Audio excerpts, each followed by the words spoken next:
皆さんこんにちは。うちの子の時間にゃんころ集会始まりです。さて、この番組はオーディオ会、声だけで伝えていく番組ですね。毎回テーマを決めてトークをするというものです。皆さんからのコメントも募集しておりまして、そのコメントについて、いろいろと、僕もお話をしていこうかなと思っております。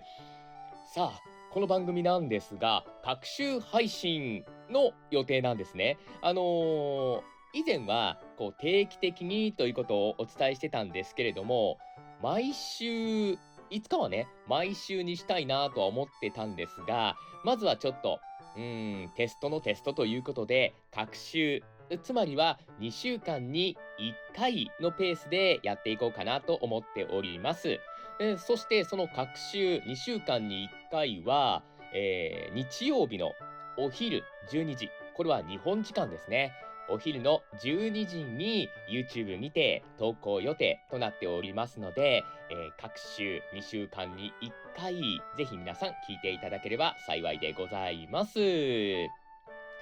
さあ、このうちの子の時間にゃんころ集会、タイトルもね、どうしようかなっていろいろ考えてはいたんですけれども、にゃんこちゃんって、うちの昔、飼ってたにゃんこちゃんもそうなんですけれども、夜中と言いますか、ふらふらっと外に行くんですよね。そして、おそらくなんですけれども、身内の、そして仲間のにゃんころちゃんと集まって、いろんな近況報告をしてるんじゃないかなって思ってたんです。このにゃんこ集会っていうのは結構皆さんもご存知の方もいらっしゃるとは思うんですけれども、夜な夜なね、にゃんこちゃんって夜行性なので、夜にみんなで集まって話すっていうことがなんか定番になってるようでございます。そこからちょっと取ってきて、この番組もですね、僕も含めた上で、皆さんからコメントをいただいて、ワイワイと、僕が話すということではあるんだけれども、そこのイメージをちょっとにゃんころ集会と、掛け合わせてこのようなタイトルに決めました。さあ、今回はどんな、テーマで話していくのかなというところではございますけれども、ぜひ皆さんお楽しみいただければ幸いでございます。さて、それではここで今回のテーマの前にですね、以前 LA にお仕事で行った時に、この、オーディオ界のテストを兼ねて、一つ取ってみたと思うんですけれども、ご覧いただけましたでしょうか。で、その時にも皆さんから、いろんなそのコメントをいただきまして、で、全部読めなかったんですよね。また、ちょっと英語で送ってきていただいた方もいらっしゃったので、ちょっと時間をいただいたんですけれども、その、コメントの返信の続きから、今回初回はね、やっていきたいなと思っております。ではでは、早速ではありますが、えーっと、英語でね、送ってきてくださった方がいらっしゃるので、ちょっと拙い英語ではございますが、まずは送ってきていただいた英語を読んでいきたいなと思っております。I have a few questions. 1.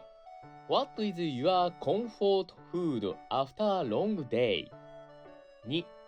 Who is your favorite singer and which country would you like to visit, including cuisine? 3. Any tips to give younger generation? 4. Do you have a secret talent? 5. If you could have a superpower, what would it be? 6. Any favorite book, movie you want to suggest? Absolutely love your voice and how hard you have been working. I am so proud of you and how far you have gone. と、いただきました。もう一つね、英語のコメントをいただいたんですけれども、同じ方なのかはわからないんですが、ちょっと質問が似てるんですね。こちらの方も読ませていただきます。I want to ask a few questions. 1. What is your ultimate comfort food to eat after a long busy day? 2. Which is your favorite mini item which you love to collect? 3. Who is your favorite singer and which country would you love to visit? ということでございます。訳すと、僕は毎回英語ってディープルで翻訳をしているんですけれども、訳すといくつか質問があります。1、長い一日の後に食べる癒しの食べ物は何ですか？僕の場合は、食べ物というか、お酒とあてかな。うーん、特にね、仕事が終わった後って、よく、コンビニエンスストアであったりとか、スーパーマーケットで缶ビールを買って、あてはピーナッツが好きです。なんだろうな、噛めば噛むほど味が出るっていうのと、歯ごたえが、テクスチャーね、あれがすごい好きなんですよ。これが癒しの食べ物かな。もし家だとすると、もちろんお酒と、以前こういうオーディオの回のトーク、あれは晩餐だね。晩餐のトークで話してはいたんですけれども、貝割れ、野菜ね。野菜の貝割れを冷ややっこの上に乗っけて、豆腐ね。豆腐の冷ややっこの上に乗っけて、醤油、そしてちょっとだけ味の素を振りかけて食べるというのが好きですね。あれが美味しい。癒しの食べ物ってこれかな。続いて、好きな歌手は誰ですか？これ2つ目の質問ですね。また、どの国を訪れてみたいですか？ということなんですが、好きな歌手、ちょっとね、僕は古い人間なので、あれなんですけれども、以前は、うーん、ま、ザードとかね、時代は好きだったな。女性のシンガーでこれだけ力強く、そして柔らかく歌える人ってなかなかいないねっていうので、僕はザードが好きでしたね。また、あの、他のトークの回でもお伝えしたかなと思うんですが、吹奏楽部に所属してた時に、結構いろんなポップミュージックって、楽器で吹いてたりするんですよ。その時に揺れる想い、ザードの揺れる想いとかって僕の十八番でしたね。あれすごい好きだった。歌いはしませんけれども、楽器で吹くのは好きでしたね。どの国を訪れてみたいですか？世界いろんな国があるんですけれども、最近はイスタンブール行ってみたい。というのは、にゃんこちゃんの王国なんですよね。いろんなところで自由ににゃんこちゃんが歩いてる、寝てる。で、それを街の人たちも尊重してるっていう国柄。これすごい好きですよね。SNS でそういうところを見てると、ああ、行きたいなーって思います。うん。3、若い世代へのアドバイスはありますか？そうですね。若い世代へのアドバイスを伝えるぐらいの年齢にはなりましたね。結構ね、仕事とかでも、そうやって話す機会があったりはするんですけれども、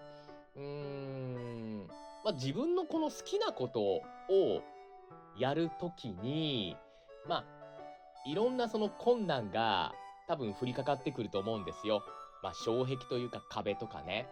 で、へこたれることって絶対あると思うんです。僕の仕事もそうでしたし、何回もくじけそうになりましたし、でも、月並みかもしんないんですけれども、続けること、そして自分の中での信念は絶対に曲げないこと。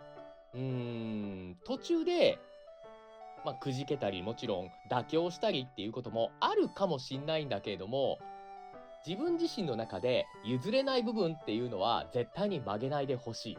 うん。そして、しぶとく続けること。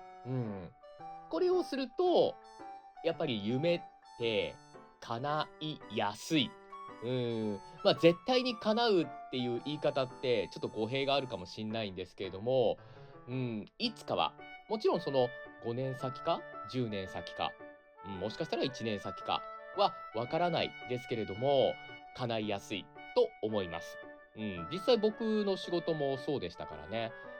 今、いろんな仕事をさせてもらってますけれども、そういう仕事が巡り巡ってくるっていうのは想像してませんでした。でも続けてて良かったなって思います。この仕事をね。続いて、隠れた特技はありますか？隠れた特技ってね、ないんだよね。そんなスキル持ってないんですよね。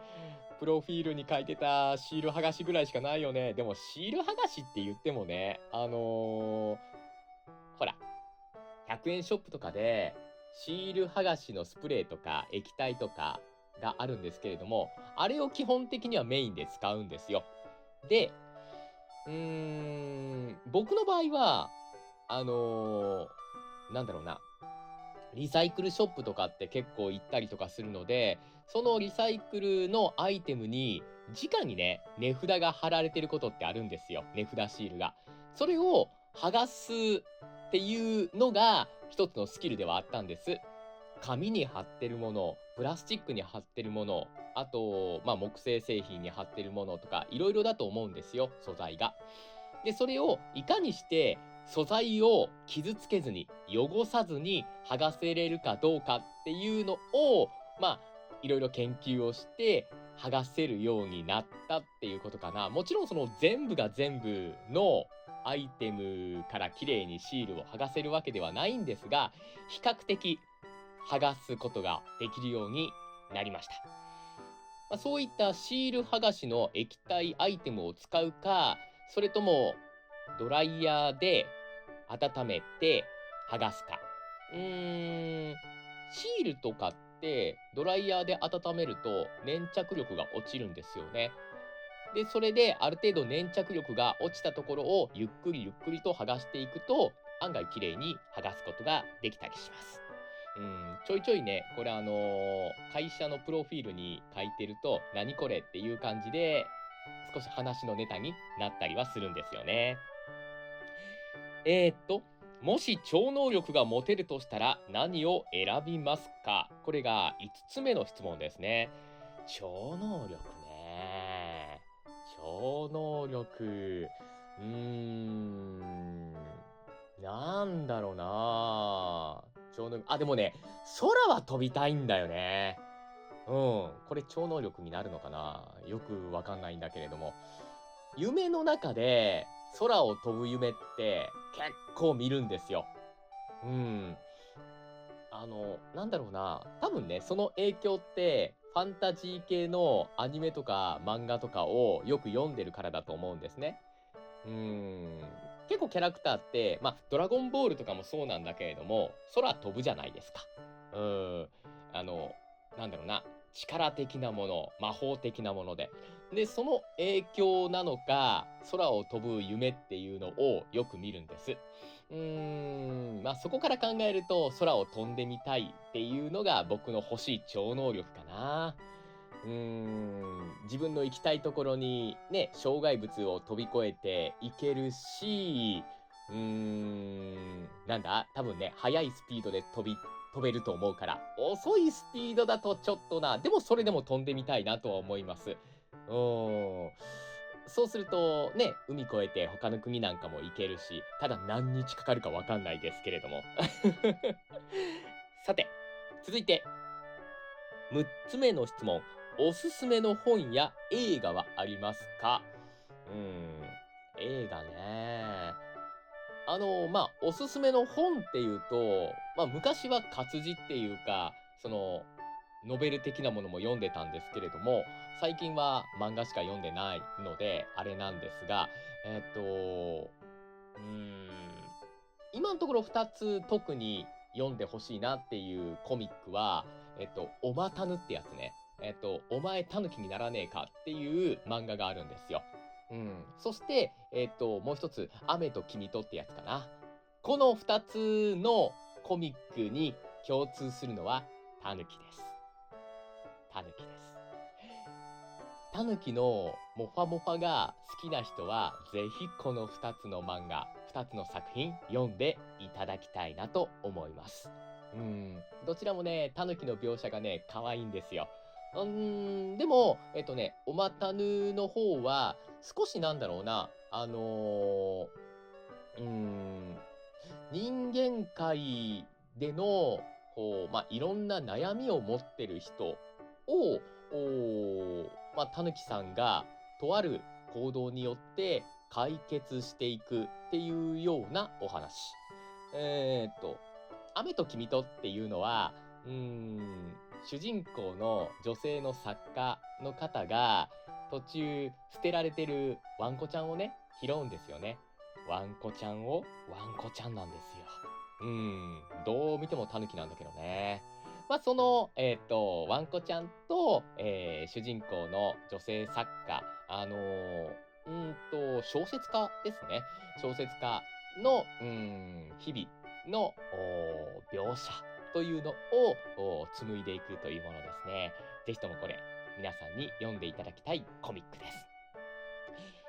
そして映画ね、映画はね、僕はアクション系の映画が好きなので、特にね、なんだろう、現実と SF とっていうのを、ちょっと合わせたような作品がすごい好きなんですよ。っていうところでは、アクション映画の中でも、これも以前ね、どっかのトークでお話ししたかもしれないんですけれども、あの、バトルシップっていうね、映画があって、これがすごいもう何回も何回も見てもね、かっこいいんですよ。あの、どういう話かっていうのは、あんまりそのね、要約して、僕もこうお伝えするっていう力もなかったり、あと、ぜひ実際に見ていただきたいなと思うので、言いませんけれども、ほら、あの、いわゆるなんだろうな、バトルシップって簡単に言ってしまうと、戦艦ですよね。でも、船で武装されたものって、結構いろんな種類があるんですよっていうのは、カンコレであったりとか、僕も好きなんですけれども、アズールレーンであったりとか、そういうところで知ったわけなんですよ。で、それを知った上でのバトルシップっていうのは、ひときわちょっとこう、意味を理解してからね、見るとね、また違ったこの楽しみ方ができる。一番最初に、とある主人公が乗ってたのは、駆逐艦なんですよ。うん。でももうこの辺ぐらいに留めときましょう。もうこれを言ってしまうとね、もうだいぶネタバレになってしまうので、ぜひバトルシップ見てみてください。すんごい楽しいというか、かっこいい映画でございます。うん。そしてですね、質問の後に、一文、コメントを読ませていただいたんですけれども、ちょっとですね、とあるお仕事のタイトルなんかも入ってるので、その部分だけ、ちょっと申し訳ないんですけれども、省かせていただきました。直訳するとですね、あなたの歌声とこれまで一生懸命努力してきた姿が大好きです。あなたがここまで成長したことを心から誇りに思っていますということでありがとうございます。確かにそうですね。歌なんかも歌いながら、演技なんかもしながら、この6、7年っていうところで、いろんな経験をいただきましたし、僕自身も成長したかなっていうところ、半分疑問、そして成長できたかな、半分なんだろうな、その経験を、実感してるところもあります。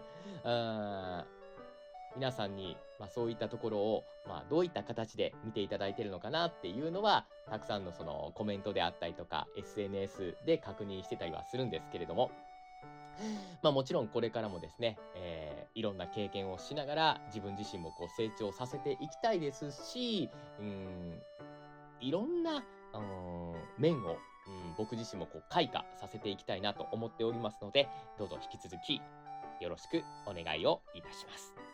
さあ、そしてもう一つ、質問もありました。同じ人なのかなってお伝えしたやつですね。こちらの方も直訳をしますと、いくつか質問させてください。1、長く忙しい一日の後に食べる究極の癒しの食べ物は何ですか？ 2、コレクションしているお気に入りのミニアイテムは何ですか？ 3、好きな歌手は誰ですか？また、行ってみたい国はどこですか？ということで、1つ目と3つ目は、さっきの質問とちょっと重複するところがあるかと思いますので、先ほどのお答えとさせていただきます。2つ目なんですけれども、コレクションしているお気に入りのミニアイテムは何ですかということなんですが、僕のその SNS をご存知の方は、お分かりかと思うんですけれども、いろんなそのミニアイテムを集めてるんですよね。うちの子の、一緒にこう写真を撮る時のためにっていうところで考えると、やっぱりね、お酒であったりとか、食べ物であったりとか、そういうミニアイテムはすごい好きですね。集めて日曜日の晩酌の時に一緒に、写真を撮るっていうのが楽しみですよね。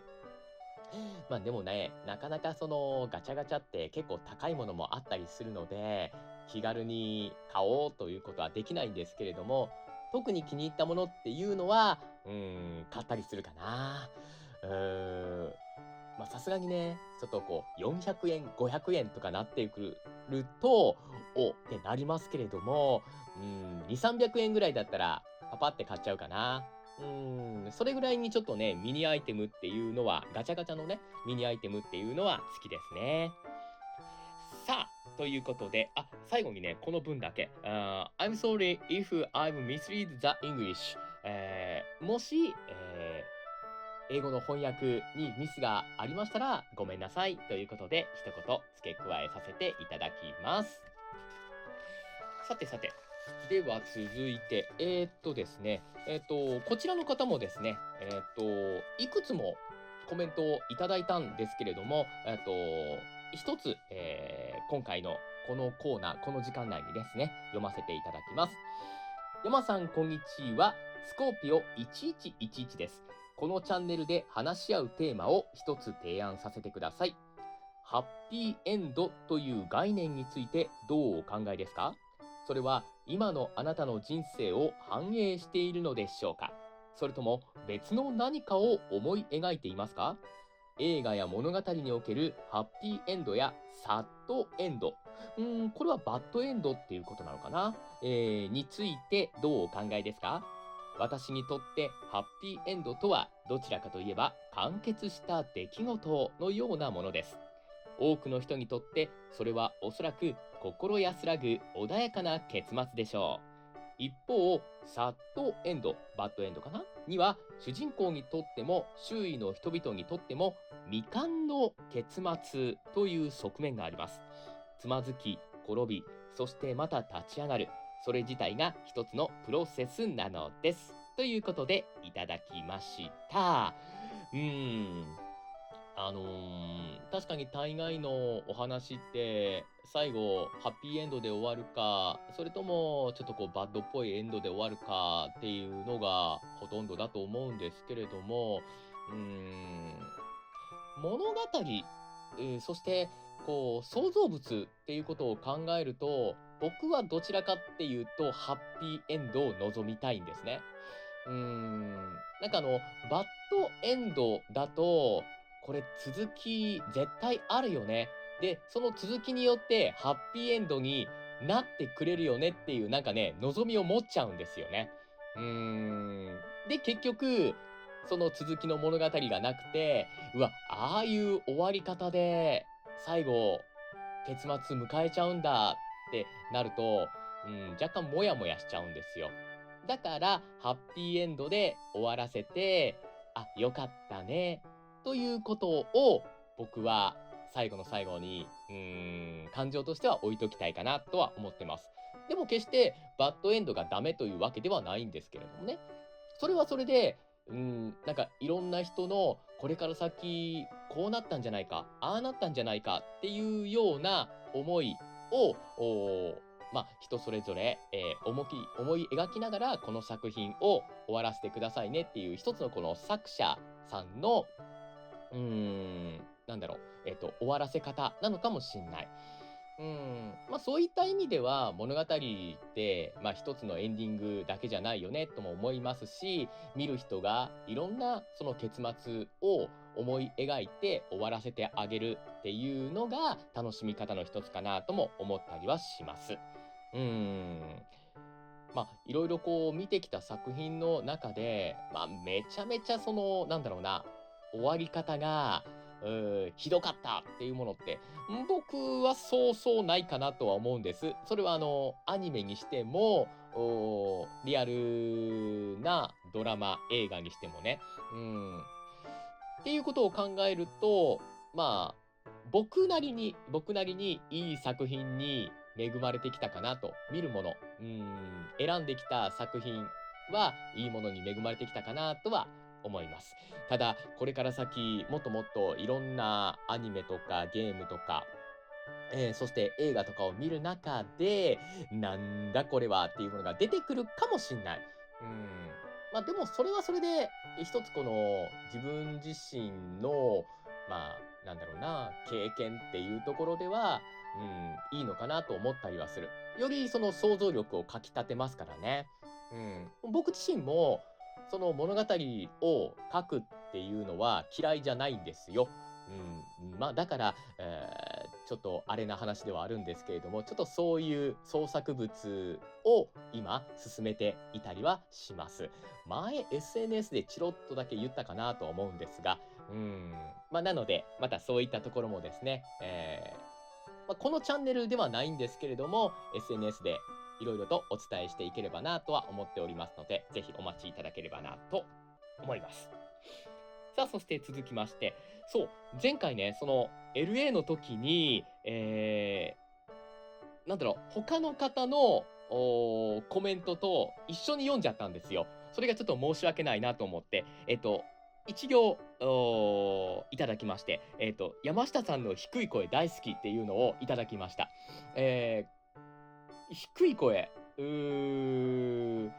僕ではね、でもね、僕自身としては、そんなに低い声って思ってないんですよ。多分あのキャラクターかなとは思うんですけれども、結構、うーん、なんだろう、あの、低い声というよりも、中低音ぐらいかなとは思ってます。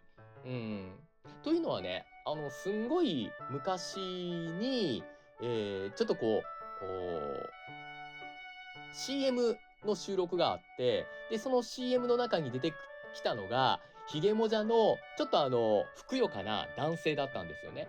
で、イメージとしては、多分すんごい低い声の方をイメージして、そのキャラクター、その、今お伝えしたひげもじゃの、ちょっとふくよかな方にアフレコするというものだったんですけれども、その時に、自分の中で一番低い声を出して、で、後で、聞き返してみたんですよ。そうするとね、そんなに低い声ではないんだよね。その現場としては、オッケーはいただいたんですけれども、もうちょっと低い声出したいなと思うんですよ。うーん。どちらかっていうと、多分高い声の部類だと思うので、ですからその演者さんの中で低い声をうまいこと使われてる方っていうのは、僕の一つの憧れではあるかなとは思うんですね。うーん。そのボイスアクターの方であったりとか、俳優の方であったりとか、いろいろいらっしゃるかと思うんですけれども。そんな中で、僕の一番の、憧れの沖あゆさんっていうのは、すごい方だなって思います。低音ボイス、そしてそのクリアな低音ボイスと、そしてすごく高い声ももちろん出せる方、それを巧みに、一つの役の中にうまいことこう混ぜ込める方っていうのは、僕はそうそういらっしゃらないかなと思います。そんなところでも、あの人のような演技ができたらいいなっていうので、憧れの人ではあるんですけどね。低い声大好きと言っていただきましてありがとうございます。これからも低い声をもっともっと目指して頑張っていければなと思っております。さあ、そして、前回の LA の時の回ですね、そこから追加でコメントをいただいたものもありましたので、この初回の時に、ちょっと読ませていただきましょう。キャサリニストさんですね、コメントいただきましたね。ありがとうございます。山さん、ご質問にお答えいただきありがとうございます。相手に踏み込みすぎないよう慎重に尋ねるよう心がけましたが、もしお答えいただく中で不快な思いをさせてしまったのであればお詫び申し上げます。いえいえ、そんなことはございません。まず最初に言っておきたいのは、私は物事に深く感情移入してしまう傾向があるということです。以前はそういった感情を抑え込んでいましたが、それが精神的な健康に悪影響を及ぼしてしまいました。しかし、感情を抑え込むのではなく、表に出すようになってから、気分が良くなってきました。そこで質問させてください。ストーリー、ゲームプレイ、サウンドトラックなど、どんな理由であれ、心から愛しているゲームはありますか？私は魅力的な物語のあるゲームが大好きなので、おすすめがあれば教えてください。心温まる物語から胸が張り裂けそうなほど悲しい物語まで、どんなものでも大歓迎です。ということで、いただきました。ありがとうございます。まあ、心から愛しているゲームとなってくると、いくつもあるんですけれども、それが頭にポンって出てこないっていうことは、心から愛してないっていうことなのかな。あのーイース、アクションゲームのイースはすごい好きですね。特にね、BGM がめちゃめちゃかっこいい。あの、えっとね、イース1、イース2、イース3、イース4、イース5。今って多分、イース8ぐらいまで出てんのかな確か。ちょっとね、ハードが持ってなかったりとか、なかなかこう、プレイする環境が整ってなかったりとかで、最新作はやってないんですけれども、でも、5、6ぐらいまではやったかな、イースは。あと、オリジンと。うーん。特に、その中で、BGM がめちゃめちゃ良かったのが、イース1。うん。イース1の中のテンションっていう BGM があるんですよ。これがね、めちゃめちゃかっこいい。しかも、そのテンションって、オリジナル版、オリジナル版からアレンジ版まで結構数多く出てるんですよ。で、その中の、僕はあれね、PSP かな ?PSP で EAS 1、2っていうのがあったんですけれども、その EAS 1、2のアレンジされたテンション。これがめちゃめちゃかっこいい。もしかしたら、どこかの媒体で聞くことができるかもしれないので、一度、もしよかったら、イース1、テンションで検索してみてください。もうこれはね、さっきから同じこと言ってますけど、めちゃめちゃかっこいいから。うん。あとは何だろうな。まあ、いろんなジャンルのゲームが好きなんで、もちろんその、アクション、RPG、あと、いわゆるその恋愛シミュレーション的なゲームも好きです。ときメモとかもね、もちろんやりましたし、という意味では、物語はすごく良かったよねっていう恋愛シミュレーションゲームがね、一つあるんですよ。あの、僕の友達はそのゲームのことを、あれはね、面白くないって言うんですけどね。これなぜかというと、メインヒロインを落とすことができなかったからなんですよ。おかしいな。普通に物語を進めてたら、多分最終的に、そのキャラクタークリアできるはずなんだけどな。でもクリアできなかったんですね。コナミの見つめてナイトっていうゲームがあるんですよ。中世風の SF 恋愛シミュレーションゲームかな。これがね、結構面白かった。うん。もちろんそのメインは恋愛シミュレーションなので、恋愛っていうものなんですけれども、いわゆるその国取り合戦みたいなものがね、中に含まれてて、その国取り合戦の中に出てくる各敵側のキャラクターっていうのがね、めっちゃかっこよかったんですよ。いわゆるその四天王的な感じで、7人ぐらいおったかな、確か。うん。そのキャラクターがめちゃめちゃかっこよくて、あと、キャラクター同士のこの相関図っていうのかな、そこもしっかりしてたんですよね。そんなところもあって、この見つめてナイトっていうゲームはすごく好きでした。確かね、スピンオフ的なもので、見つめてナイト R っていうのも、プレイステーションで出てたかなと思います。ちなみに、初代のその見つめてナイトもプレイステーションです。よかったらこちらも検索してみてください。ありがとうございます。では続いてのコメント。これ本題のコメントに行く前に結構時間かかっちゃうね。でもね、皆さんのコメントを、まあちょっとこう読むっていうのも、この番組の、メインに持っていきたいので、今回読ませてください。山さん、こんにちは。LA 収録お疲れ様でした。いつもうちの子の時間に癒されています。山さんはタイガーズアイで災難を防げると言うてはりましたけど、もし私の、そのまま読みますね。ヘラなし今週発揮デッキ。手札で12パワー爆上がりと、コストゼロのデス巨大ヌルの破壊デッキが同時に襲いかかってきたら、ブレスレットの紐が弾け飛んで大ピンチになりますよ。ローローシチュエーション。いつかカードゲーム配信もしてほしいです。うちの子ちゃんと一緒にこれからも頑張ってください。ほんまに応援しています。ということでいただきました。今回、日本語で送ってきてくださったんですけれども、もしかしたら海外の方かなとは思うんですね。書き方的に。ただ、ところどころ、関西弁というか、京都弁みたいなのが入ってるんですよ。災難を防げると言うてはりましたけど、とか、一番ラストに、ほんまに応援していますとか、なんかすごい関西弁、京都弁っていうことで、なんか、温かみがあるなと思いながら読ませていただきました。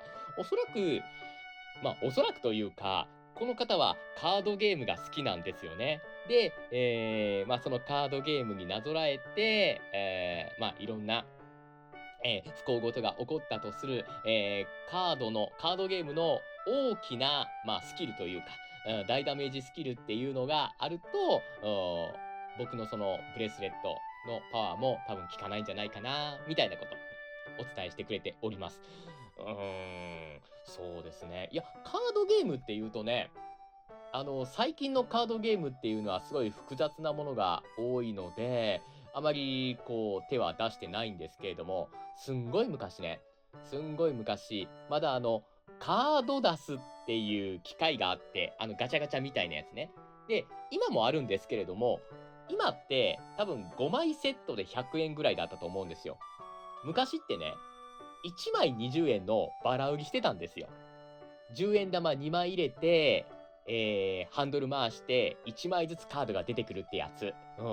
その頃は、ガンダムとか、ガンダムとかドラゴンボールか。っていうようなカードを集めて、で、そのカードに書かれてるヒットポイントであったりとか、っていうので、カードゲームっていうのは、本当になんだろうな、簡単なものではありますけれども、プレイしてたね。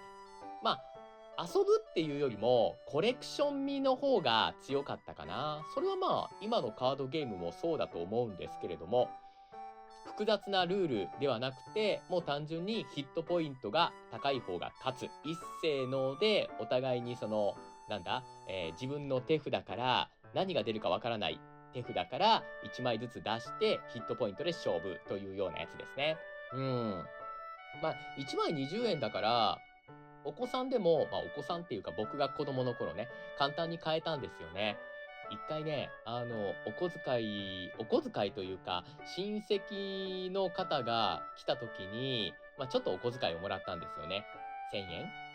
それを全部カードダスに溶かしたっていうのもありましたね。しかもそのキラキラ、いわゆるちょっとこうホログラムがかかったレア度の高いカードっていうのが1枚も出なかった。あれはショッキングだったな。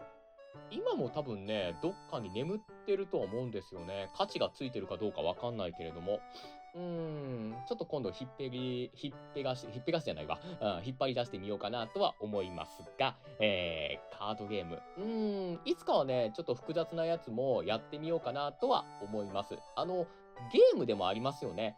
直接、リアルのカードじゃなくて、ゲームの中にカードゲームが収容されてるというか、できるやつ。まあ、シャドーバースとかもそうですよね。ああいう感じのゲームやってみるのもいいかなとは思います。ありがとうございます。コメントいただきました。さあ、そして最後になりますが、こちらの方。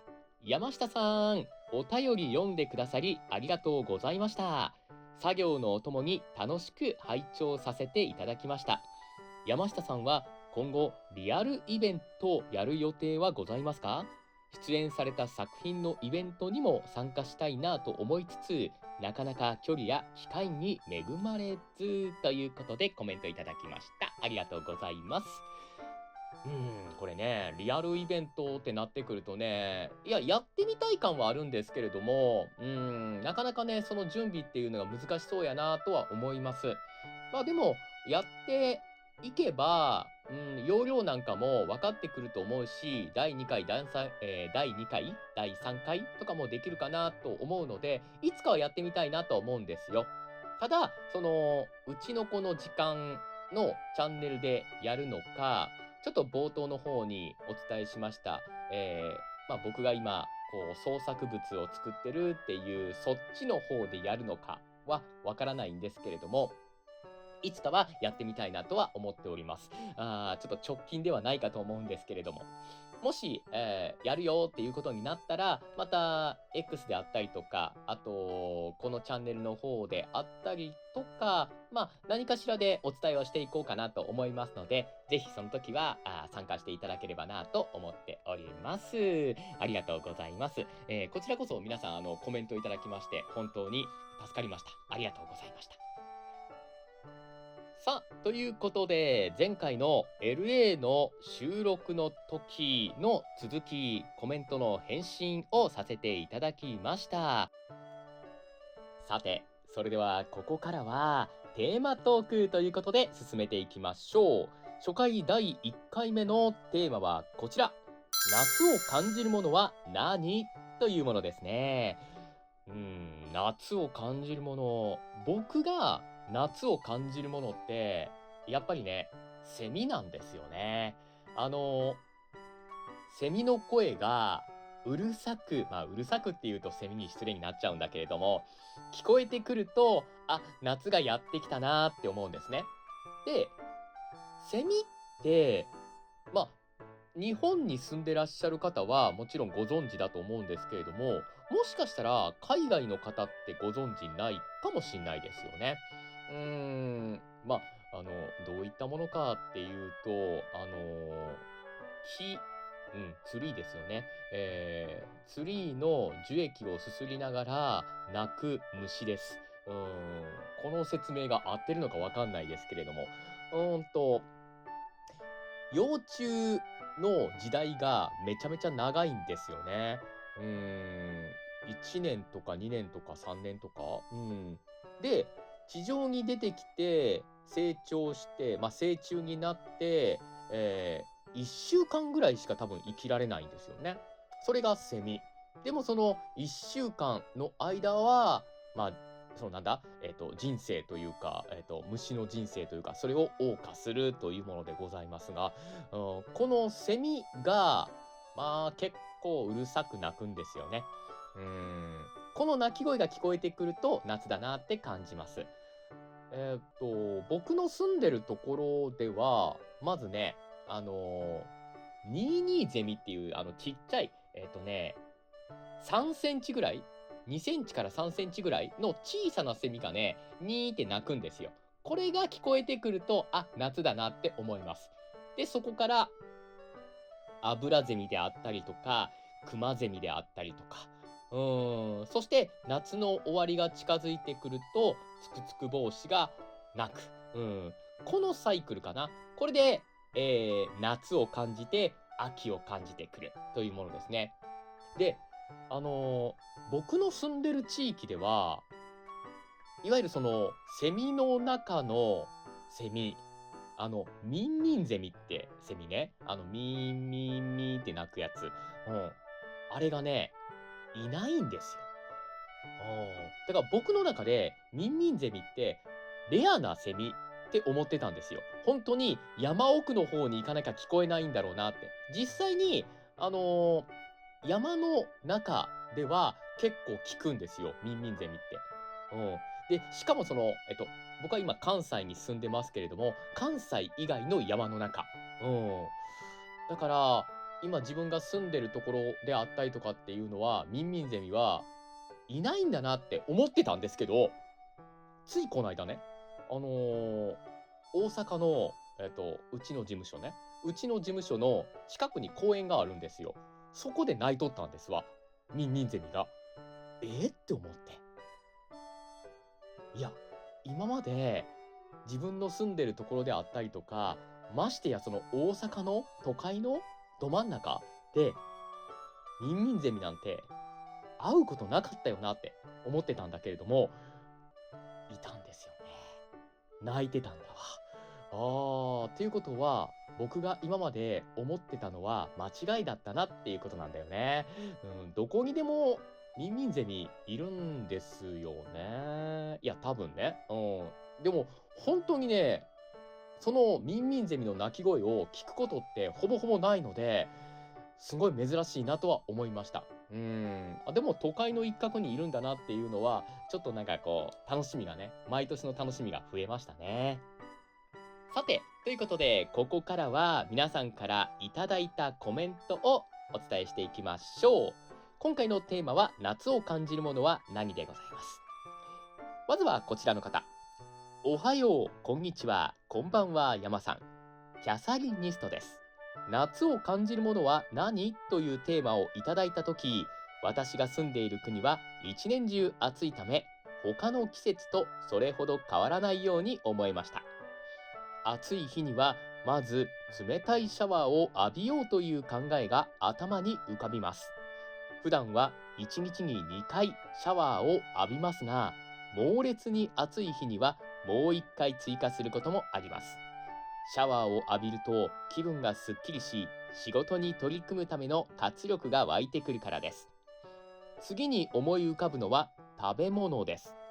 暑い時には大抵アイスクリームやかき氷、あるいは冷たい炭酸飲料が欲しくなります。果物ならスイカやマンゴーといったさっぱりと食べられるものが思い浮かびます。文化といえばロケット祭りや雨乞いの猫のパレードをよく思い浮かべます。どちらもタイ東北部を起源とする行事です。この地域は比較的乾燥しており、農業用水の不足に悩まされているため、いずれの行事も雨乞いの信仰に根ざしています。なお、それぞれの祭りの詳細な内容については私は詳しく知りません。ロケット祭りでは街中を練り歩くパレードが行われるほか、ロケットや車輪の形をした装置を空高く打ち上げる催しが繰り広げられます。猫を使った雨乞いの行列についてですが、かつては村人たちが生きた猫を連れて村を練り歩き、雨を祈願していたそうです。しかし、動物愛護の意識の高まりを受け、現在では猫の代わりに人形が使われるようになりました。特にこの儀式にドラえもんの人形が使われた様子がネット上で大きな話題になったこともあります。夏の思い出についてはだいたいそんなところです。このテーマを提案してくださってありがとうございます。何について話そうか本当に悩んでしまうこともあるので、改めて山さんありがとうございました。ということでいただきました。やっぱね、日本と海外で、行事であったりとか、あと、今回のテーマの感じ方であったりとかっていうのが違うんだなっていうのが大きく分かったかなとは思います。ロケット祭りね。日本でとあるテレビ番組で世界の祭りを特集するっていうのもあったんですけれども、確かそこのところで、このロケット祭りっていうのはなんかあったような気がするんですよね。それと同じかどうかはわかんないけど。うん。雨乞いの猫のパレード、これってあれかな、日本で言うと、狐の嫁入り的なものなのかな。でも、雨乞いっていうことは、雨が欲しい時ですよね。にゃんこちゃんのパレードね。あれなんかにゃんこちゃんのパレードっていうと、なんだっけ、猫の恩返しだっけ。猫の恩返し、アニメね。アニメの猫の恩返しでなんかそれっぽいやつあったよね。意味が違うけど、多分雨乞いではなかったと思うけれども。うーん、にゃんこちゃんと、なんだ、雨との共通点みたいなのがあるのかな。なんかちょっとそういうところも調べてみると面白いですよね。スイカやマンゴーといったさっぱりと食べられるものが思い浮かび上がります。そうですね。夏といえばスイカ。あれ、皆さんってスイカ食べるときって塩かけます？なんか前もこんな話したよな。僕は塩は、ほぼかけません。でも少しだけ、味変っていうか、味を変えたいなっていう時はパラパラっとかけますけれども、基本的にはスイカをそのままの味で食べるのが好きです。うーん。僕の一族というか一家ね、母親も父親も結構スイカは好きなので、おっきいスイカを買ってくるんだけれども、1回でもちろん全部食べきれないから、冷蔵庫のどこに入れるのかなっていうので、毎回迷ってます。うーん、そんな大きいの買ってこなくてもいいのになって思いながらね。で、なんだ、一気に食べるとさ、やっぱ水分が多いので、お腹壊しちゃうっていうね、人もいらっしゃるかと思いますし、僕もあんまりお腹強くないので、結構壊すんですよね。だからやっぱほどほどがいいですよね。ベストだよね。なるほど。夏を感じるものは何ということでコメントをいただきました。フルーツから、そしてお祭り、行事のことですね。日本でも、そういった夏を感じる行事というと、夏祭りなんかもありますしね。大阪とか、もちろん奈良もそうですけれども、関西でも有名な祭りっていくつもありますので、もし皆さんが、日本に、来る、関西に来ることがありましたら、夏場の祭りっていうのも、検索してちょっと楽しんでいただきたいなと思います。コメントありがとうございます。では続いてこちらの方です。山さん、こんにちは。スコピオ1111です。今回は夏についての投稿です。以前、ファンの皆さんに夏とはあなたにとって何なのかや、夏を思い出深いものにするものは何かを尋ねたと思います。私にとって夏には良い経験も悪い経験もあります。まず3月になると学校では大抵期末試験の時期になります。早く休みに入ることができる生徒もいれば、試験の点数が集計・記録されるまで学校に残らなければならない生徒もいます。私が小学生だった頃、修了証明書が必要になったことがありました。これをもらうには各教科の担任の先生のもとへ一人ずつ行かなければなりませんでした。記憶では科目は10科目もあったと思います。それだけではありません。図書館のような他の部署もあります。生徒は借りた本を返さないことがあるため、司書からサインをもらわなければなりません。何もしていなかったり、本をあまり読んでいなかったり、トラブルばかり起こしていたりした生徒にとっては、夏休みが始まってから丸2週間も与えられているにもかかわらず、すべてを済ませるのは大変です。とはいえ、どの家庭も夏休みの予定を前もってぎっしりと詰め込んでしまう傾向があるため、どちらにせよ面倒なものです。大抵は子どもたちが学校を終えた直後から始まります。その後、卒業式やお祝いのパーティーが続きます。昔、我が国の多くの子どもたちは外で遊ぶのが大好きでした。それは前の世代の話です。夏は通常、朝も昼も太陽が出て暑くなる時間帯に一日中遊べる季節でした。とても暑く、子どもたちは他の子どもたちと密接に接していました。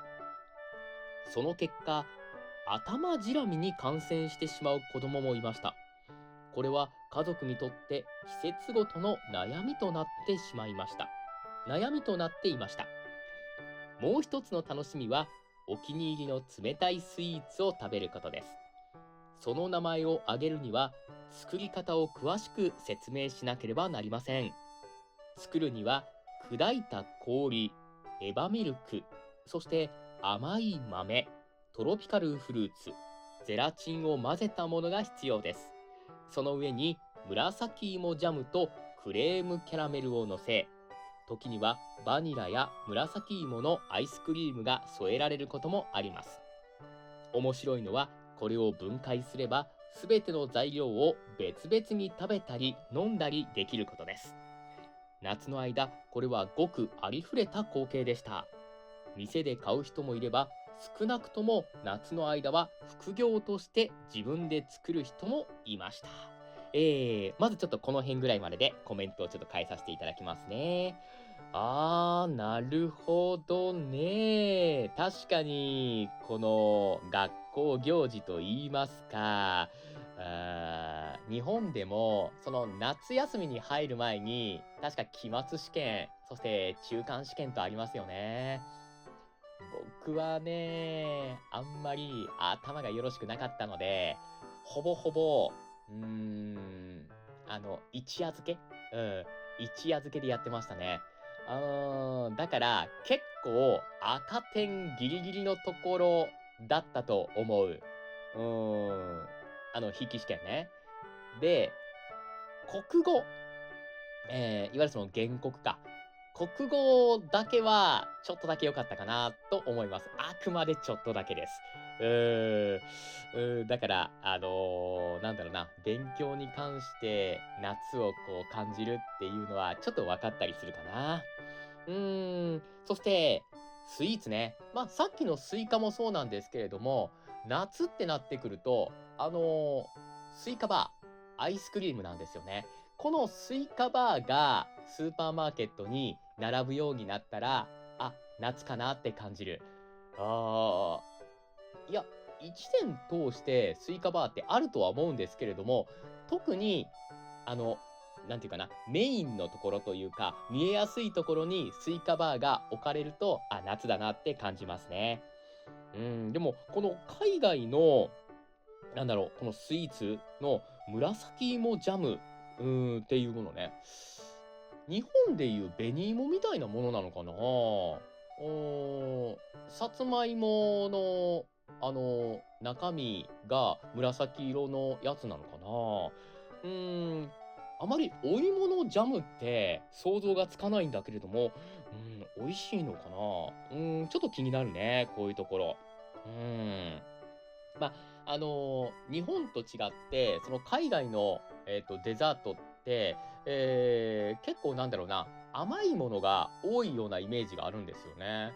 アジア、もちろんそのヨーロッパであったりとか、北米であったりとか、アメリカとかは、結構ね、今回 LA 行った時もそうなんですけれども、甘い。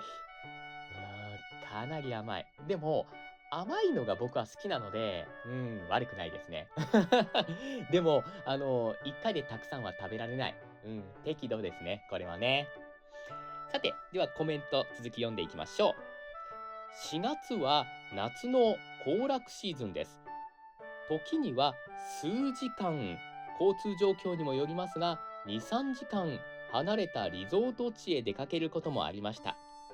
行きに12時間、帰りにもう12時間かかったビーチ旅行を覚えています。疲れたか？父にとってはそうでした。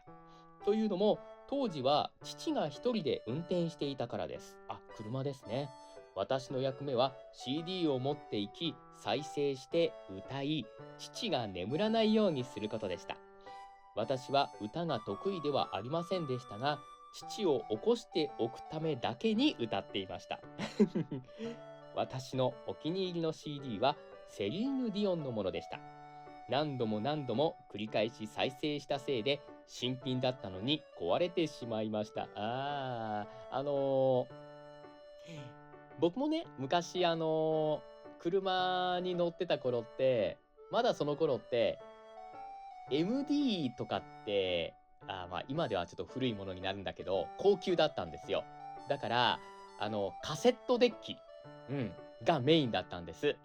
初めて、車に乗った時って、そのカセットデッキを買って、めちゃめちゃ聴いてました。でもね、カセットテープってね、聴けば聴くほどね、どんどん伸びていくんですよね。だからもう最後の方ってね、すごくスローリーな感じに、音楽が聞こえてきました。それと似たような感じなのかな。お父さんお疲れ様です。助手席に座ってる人って、やっぱそういう役目を担いますよね。うん。だから、寝ちゃいけないとは言わないんだけれども、できるだけ運転手さんをサポートしてあげていただきたいなと思います。では続きましていきましょう。5月には最も美しい女性たちが登場するパレードがある。これは単なる見栄のためではなく、ある宗教上の人物を称える宗教的な祭りだ。美貌に関する基準が厳しいため、私はその祭りに選ばれたことは一度もない。私がやっていたのは、パレードに参加する人たちのために道端で軽食を売ることだった。多くの人は宗教的な、献身から参加している。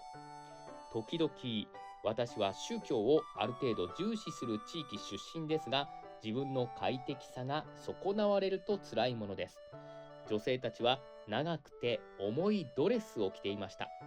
もしそれが美の基準なら、私は関わりたくありません。ただ、シンプルに過ごしたいだけです。そう、夏には本当にたくさんのことをします。それが私の国の夏を形作っているのです。長文になってしまってすみません。ということでいただきました。ありがとうございます。なるほどね。ちょっと形は違うけれども、ミス日本とか、ミスキャンパスとか、なんかそういう感じのものなのかな。宗教関係に関しては、僕は詳しくないので、何とも言えないんですけれども、もちろんその、宗教自体を否定することもしません。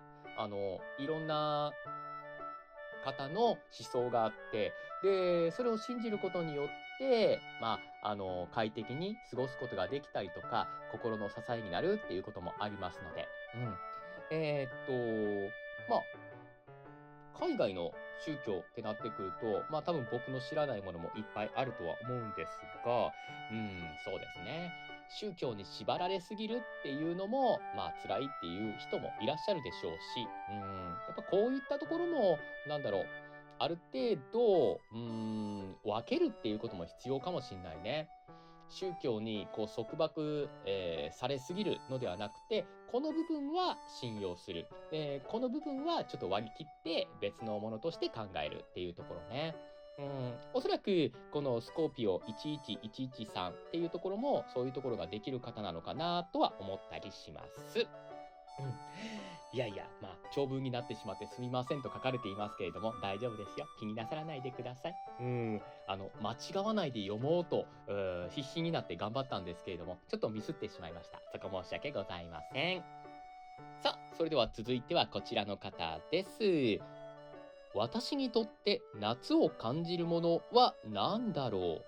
社会人になってフルタイムでセラピストとして働くようになってから、朝早く出勤して夕方までずっと建物の中で過ごす毎日になりました。気づけば昔より太陽を見る時間もずっと少なくなった気がします。セラピストなんですね。いや、すごいけどね。きっと山さんや他の社会人の皆さんも少し似たような毎日なのかなと思います。うん。そうですね。社会人の方ってなってくると、ね、朝出勤して夜帰ってくるっていう定時の方が多いかなとは思いますが、あのー僕ら演者というかタレントの仕事っていうと、お仕事のね、ある時はいいんですけど、ない時は全くないんですよね。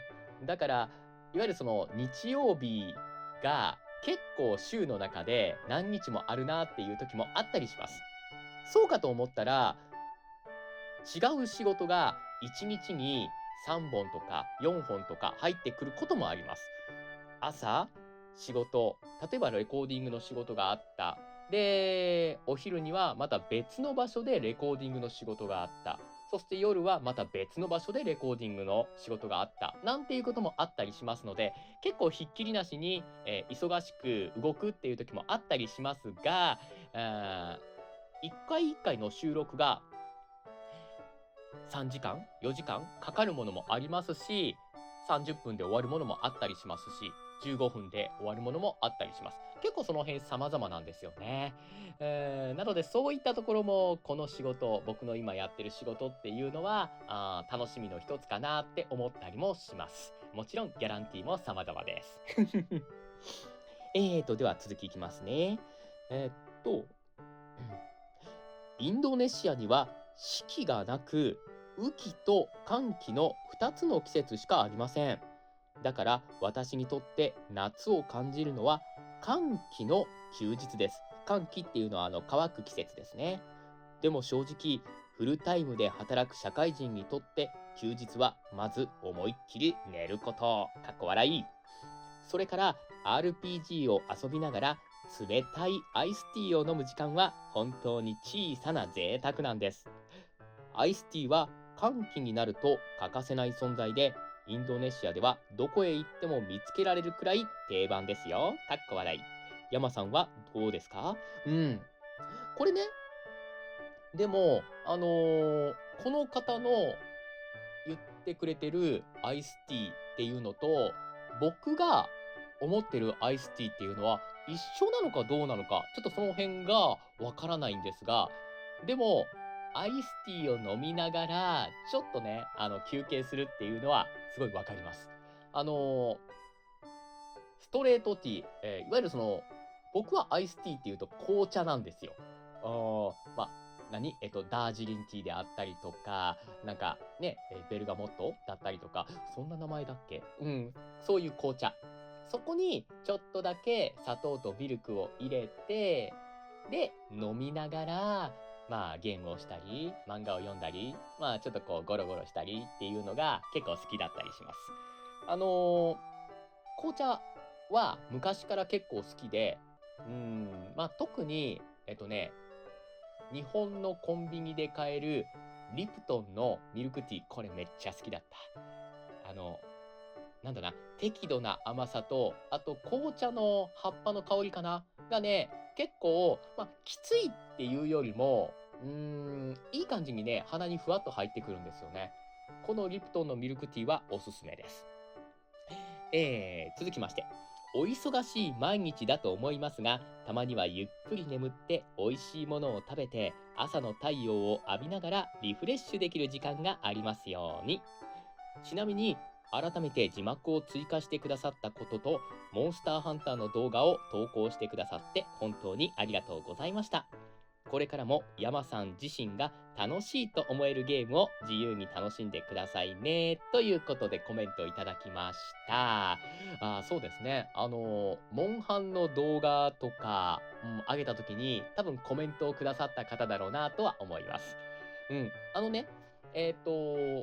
この字幕に関しても、コメントいただきまして、ありがたいなと思いました。あの、いろんな国の方が見てくださってるんですけれども、どういった形で見てるのかっていうのが、正直あんま情報が入ってこなくて、うちのこの時間のチャンネルの、詳細なデータっていうのはね、あるんですけれども、詳細とはいうものの、結構ざっくりしてるんですよ。というのは、例えば最近、シャンティの動画とかを投稿してるんですけれども、世界のどの地域の方が見てますかっていう、グラフがあるんですよ。で、そのグラフを見ると、ロシアなんですよ。ほんまにって思って。日本とかアメリカとかじゃなくてロシアで、しかもね、そのロシア、日本、アメリカ、例えばそのインドネシアとか、いくつも国がね、データとして出てたらいいんですけれども、ロシアだけなんですよ。ロシア 14. 点何パーセント。あとの何 ?86% どこ行ったって。そんな詳細なんですわ。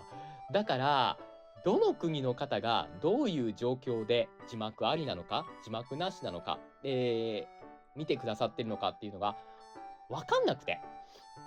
なので、この間そのチャンネルの方の投稿の方でちょっとお伝えをさせていただいたんですね。で、その時にコメントをいただきまして、イ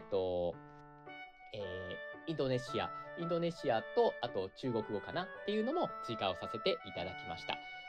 ただ、自動字幕なので、間違っているところも多いかと思いますので、ご了承いただきたいなと思います。本当にフルタイムで働いてらっしゃる方っていうのは、休みの日っていうのは自由にね、ゆっくり過ごしていただきたいですし、また月曜日からお仕事が始まるっていう時に、仕事かってなるのではなくて、また仕事、次の日曜日まで頑張ろうっていうぐらいの気持ちでね、行っていただきたいなと思います。僕らからすると、それだけお仕事があるなっていうのはね、ちょっと羨ましい限りなんですよね。毎日お仕事があればいいなと思いつつ、いろんなね、自分の売り込みをしていきたいなと思っております。コメントありがとうございます。では続きまして、山さん、うちの子ちゃん、お疲れ様です。夏を感じるものは何？私にとっては断然高校野球ですね。雲は湧き、光あふれて、いかにもど真ん中の夏というイメージです。しかし、ここ数年、全国大会ではナイターの試合もやるようになったので、仕事が終わって帰ってきてからビール片手に高校球児を応援というダメな大人の楽しみも覚えてしまいました。関西は暑い日が続いているようですね。お体いたわってお過ごしください。あと、これは今回のテーマとは関係なくちょっと思ったことなのですが、X の方を見逃してたらマシュマロの存在に気がつかなかった可能性もあるなぁと、ちょっとそわそわしました。YouTube チャンネル上でも何か告知があってもよかったのかなと思ったことを一応お伝えしておきますね。ということでコメントをいただきました。ありがとうございます。まず、この最後の方のやつですね。そうなんですよね。これ完全に僕が忘れてて、うーっと、X、Twitter ね、そしてインスタグラムと、基本 SNS はこの2つをメインでやってるんですが、インスタグラムはもう写真がメインなので、こういった今回のようなお知らせっていうのは、ほぼほぼ Twitter がメインになってくるんですよ。でも、僕の友達もそうなんですけれども、Twitter を、X ね、をやってないっていう人結構多いんですよね。ってなった時に、今回のそのオーディオ界のトークテーマのコメント募集とかっていうのは、どこでやったらいいのかなっていうのを YouTube の投稿の方でやればよかったんですけれども、ギリッギリまでそれを頭になくて、今回こうやってコメントをいただいて、あ、そうだと思って投稿させていただきました。これはありがとうございます。失礼いたしました。今度からは、X の方と、そして YouTube チャンネルの方とトークテーマに関して、もちろんその他のことに関しても、並行してやっていきたいなと思いますので、どうか皆さん、この2つですね、チェックしながら楽しんでいただけたらなと思います。さて、この方は高校野球。そうですね。もう夏といえばね、高校野球。というのは、僕も、高校野球、高校生の頃、吹奏楽部を所属していると、うちの高校ね、うちの高校が、高校野球の奈良大会の予選ですね、に参加するときに、僕らも一緒に行くんですよ。その予選に。というのは応援のためにね。その思い出が結構強いかな。あの以前、LA の会の時にもお話ししたんですけれども、吹奏楽部、うちの高校ってめっちゃ少なかったから、迫力がね、やっぱちょっとね、他校と比べると欠けるんですよ。で、予選とはいうものの、もちろん強豪校に当たることもあったりするわけで、強豪校に当たった場合、相手側は応援団、吹奏楽部、チアリーディングなどなどを含めた上で、すんごい数、それこそもう100とか200とか来るんですよね。で、片やこっちはってなってくると、吹奏楽部員が、10人弱ぐらいですよ。うん。で、応援団っていうのもそうそういないですし、だいぶね、数の、このなんだろうな、差をね、見せつけられるんですよ。ただ、人数は少ないけれども、応援っていう音の大きさは負けない気で行きましたね。でもね、ちょっと話脱線するかもしんないですが、応援してる時、楽器を吹いて応援をしてる時の一番の敵って何だと思います？これね、実は強風なんですよ。夏の暑い日差しの中ではありますが、風が強い日って何日かあるんですよ。で、その時に風が強いと、僕ら楽器を吹く時に、その楽譜を使うんですけれども、その楽譜がね、吹っ飛ばされるんですよ。よく。だからそうなった時って、もう頭の中に覚えてるものでやるしかないんですよね。ですから、事前にしっかりと練習はするんですけれども、風に飛ばされないように楽譜を置く譜面台っていうのがあるんですが、その譜面台に洗濯バサミとか、あと、クリップで楽譜をしっかりと固定して臨みます。そんなこともあったなって今思い出しながら、ちょっと懐かしんでおりますけれども。高校野球ってなってくると、応援団もそうですけれども、一番頑張るっていうのは高校球児たち。うん。勝っても負けても、やっぱその夏のね、いい思い出を作っていただきたいですし、もちろん勝ったならば、兵庫県の甲子園球場で、全国の強豪校と戦って日本一を狙っていただきたいと思いますし、僕も今ね、いろんなお仕事で、高校球児たちと関わるようなこともさせてもらったりはしておりますけれども、一つ高校野球ってなってくると夏を感じるっていうのは僕も同じかなとは思います。そうですね。ビール飲みながら野球を見る。これはね、高校野球に限らずなんですけれども、プロ野球もそうなんですけれども、ビール片手にね、見るスポーツっていうのは最高ですよ。あれはいい。勝っても負けてもあれはいい。そういったところが、これはもう年代とか関係なくね、やっぱ好きなものを見るっていう時に、お酒は一緒にね、つきものあった方がいいかなと思ったりします。本当にね、夏暑い。もう毎日が40度近い温度になっています、日本はね。ですので、皆さんも、体に気をつけて、この夏を乗り越えていきましょう。コメントありがとうございます。さあ、そして続いて、これはマシュマロの方ではないんですけれども、X の方の、コメントのところにございました。水泳をすると夏を感じます。とのことです。そうですね。小学校とか、もちろんその中学校、高校もそうなんですけれども、学生さんたちが、なんだろう、水着とかこの、ほら、タオルとかが入ってる、バッグを持ちながら投稿してるのを見ると、ああ、夏だなって感じますよね。僕ね、小学校の頃は水泳ってすんごい大っ嫌いやったので、ほとんどね、見学してました。若干警備を使って。でもそれでもね、家族がというか母親がスイミングスクールに行かせようとするんですよ。うーん。だからね、小さい頃って、スイミングスクールを、2つかな？ 2 つぐらい行ってました。どちらも中途半端な感じでやめたんですけどね。だから、クロールぐらいならできるんですけれども、今泳げるかって言われたらね、多分ね、泳げないと思う。コツ忘れましたからね。得意なのは何かな？背泳ぎ、ラッコ泳ぎっていうんかな。あれが得意でしたね。浮かぶだけ。ぷかぷか浮かぶだけ。いや、なんかもう水泳ってなってくるとね、いろんなものが思い出される。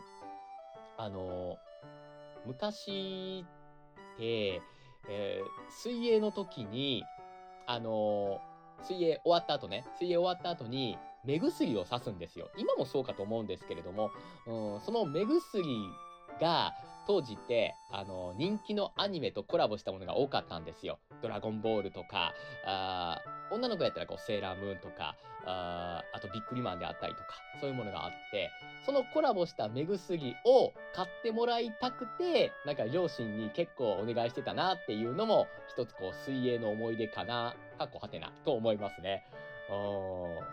でもね、目薬は嫌いです。なんだろうな、目が開けられないんですよ。だから結局目を閉じてしまうんですよね。だから目薬が目に入りません。最近は目薬を使ってないから、今は大丈夫かなって思うんだけれども、でもね、仕事でコンタクトを使う時があって、コンタクトレンズね。その時も結構怖いので、多分今目薬ダメだと思います。目薬をつけられる人はすごいなって思います。さあ、今回のトークテーマ、最後の方になりますね。こちらです。夏を感じるもの、無難ではありますが、やはりセミちゃんたちの鳴き声を聞こえると夏だなぁと感じます。鳴き声がですね。手におは間違えちゃった。ごめんなさい。温度は変わらなくとも、セミちゃんたちの声を聞くとめちゃくちゃ暑くなってきたり、夏なんだと少し嬉しくなります。山さんとうちの子ちゃんは夏お好きですか？僕、西安は、カチャン、蚊ね、モスキートです。はい。カチャンが、こんにちはしなければ好きでした。ということです。あと、もう一つね、コメントいただきまして、山さん、再びすみません。西安です。募集期間を送ってから気づきました。送りたい欲が爆発しちゃいました。ということで、期限が若干過ぎたんですけれども、送ってきていただきました。いや、これはね、でもね、僕が悪いんですよ。期限をお知らせするのが結構ギリギリになっちゃったんで、第2回からはもうちょっと余裕を持って、期限お伝えしていきたいなと思いますので、よろしくお願いいたします。大丈夫ですよ。ということで、西安さんからいただきました。ありがとうございます。今回もありがとうございます。セミの声を聞くとっていうところで、僕もね、一番最初に、このトークのテーマで何が夏を感じさせるかっていうのでお伝えしたセミでございます。やっぱそうなんですね。セミの声聞くとね、なんだろうな、嫌でも夏って感じますからね。そしてさすがに夜はセミが鳴くっていうのは少ないとは思うんですけれども、お昼寝をするっていう方にとっては、セミの声ってちょっと障害になりますよね。うるさく感じるのか、心地よく感じるのか、それは人それぞれだとは思いますけれども、夏は僕結構好きですよ。でもね、冬と夏とどっちが好きかって聞かれたら、うーん、僕はね、冬の方なんですよ。夏嫌いじゃないんだけれども、どっちかって言われたら冬の方。冬のめちゃくちゃ寒いけれども、こなんだろうな、シーンとするような朝がめちゃ好きなんですよ。うん。なんだろうな、静寂の冬の朝っていうのを、その寒さを身に染みながら感じるっていうのが、なんかね、冬が好きっていうのと一緒に、生きてるなっていう感じがするんですよね。あと、冬は寒かったら着ればいいじゃんって。うん。夏は、なんだろうな、涼しくしようと思っても限界があるじゃないですか。なので、どっちが好きかって言われると冬なんです。でも夏が決して嫌いなわけではなくて、この暑さっていうのも、夏の風物詩だからいいと思うんですよね。でもね、僕ら小学生の頃って、最高気温って28度ぐらいだったんですよ。それでも暑かったなって言ってた時代なんですが、今じゃ40、地域によっては40オーバーですからね。どこまで夏暑くなるのか、本当に防護服かなんか着なきゃ、夏越せないぜってなっちゃいそうな気がします。だから皆さん、本当に、外出るときは十分気をつけて、そして家の中でも、適度にエアコンつけてね、サーキュレーターといいますか、扇風機と一緒に、つけて涼しい時間をお過ごしください。本当に熱中症とかで倒れると、医療費であったりとか、あと熱中症って本当に怖くて、あの、頭の方というか、脳の方もいっちゃいますのでね、十分気をつけて夏お過ごしください。セミ、夏を感じる生き物。ミンミンゼミ、いるのかな。西安さんの近くはミンミンゼミいるのかな。またいたら教えてくださいね。コメントありがとうございます。さて、ということで、お伝えしてまいりましたけれども、そろそろエンディングでございます。今回のテーマは、夏を感じるものは何ということでございましたが、本当にいろんな世界の方の夏を感じるもの、もちろんその日本もそうなんですけれども、それをお聞きすることができて、また僕の中でも、いろんな知識が増えたかなと思いますし、今回のこのオーディオ会っていうものを通して、一人喋りの、楽しさ、そしてコメントをいただくありがたさであったりとか、あと温かさですね。それを感じることができました。改めて皆さんありがとうございました。さあ、こんな形でまた第2回もですね、オーディオ会というのをやっていきたいなと思います。また、トークのテーマというのを SNS、そしてチャンネルの方で、提示して、コメントを募集していきたいと思いますので、もうお時間あったので結構でございます。お時間ありましたらコメントいただけたら幸いでございます。さて、繰り返しにはなりますが、このオーディオ会というのは各週、お送りする予定です。2週間に1回のペースですね。そして、その日曜日のお昼12時、日本時間のお昼12時に投稿予定でございますので、各週2週間に1回の日曜日、これもまたお時間がありましたら、ぜひ聞いてください。さあ、ということで、1週間明けまして、また、2週間後、このお時間にオーディオ会としてお会いいたしましょう。本日もご視聴いただきまして、誠にありがとうございました。じゃあね、よろしゅう。